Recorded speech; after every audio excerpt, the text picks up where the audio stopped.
কলিজা ফাটিয়া যায় মোর শোনাইলে তার বর্ণনা মহরমের 10 তারিখে হাসান শহীদ জহর খাইয়া হোসেন শহীদ কারবালায় হোসেন শহীদ কারবালায়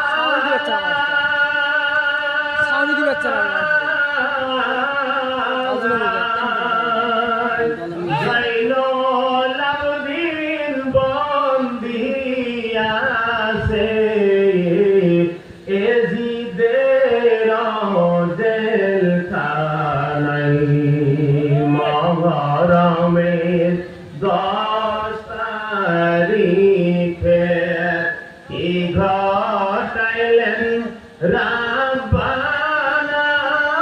সেই কি ঘটাইলেন রাব্বানা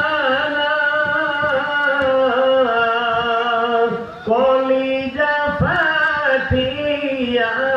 যায় মোর শোনাইলে তার বর্ণনা মহরমের 10 তারিখে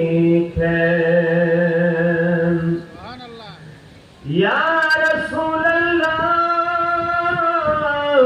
ওয়া ইয়া হাবিবাল্লাহ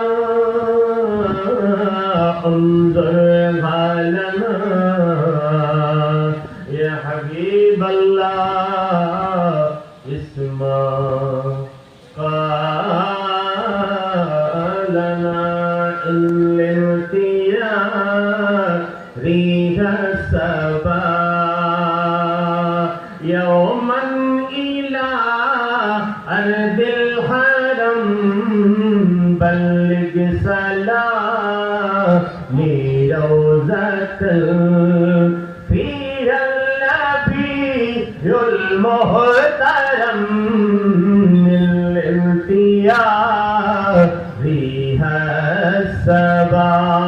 সবাই যেরকম মারহাবা আপনারা রাগ করবেন না আমি দুইটা উর্দু ভাষা দিয়ে নাচব না বুঝলে বুঝাই দেবো হে জিম্মেদারি আমার কিন্তু আমরা আমার মারহাবা দেবো মারহাবা দিয়ে আগে আমাকে উৎসাহিত করুন লাগলো তারপরে ইনশাআল্লাহ উর্দু ভাষা আছে কি আমি দেখবো আপনাদেরকে বুঝাই দেবো আমরা কেবলমাত্র আহলে বাইত যে ভালোবাসেন ইমাম হাসান হোসেনকে যে ভালোবাসেন এর একটা সাক্ষী সুর জন লাগবো আর আমার সাথে 24 জন লাগবো নারে তাকবীর আল্লাহু আকবার নারে রিসালাত ইয়া রাসূলুল্লাহ দস্তানে কারবালা সোহদায়ে কারবালা আহলে বাইতে কারবালা জানা হোক আমার সাথে সবাই সহযোগিতা করবেন ইমামে হুসেন রাদিয়াল্লাহু তাআলা উনি কারবালাতে যে গেলেন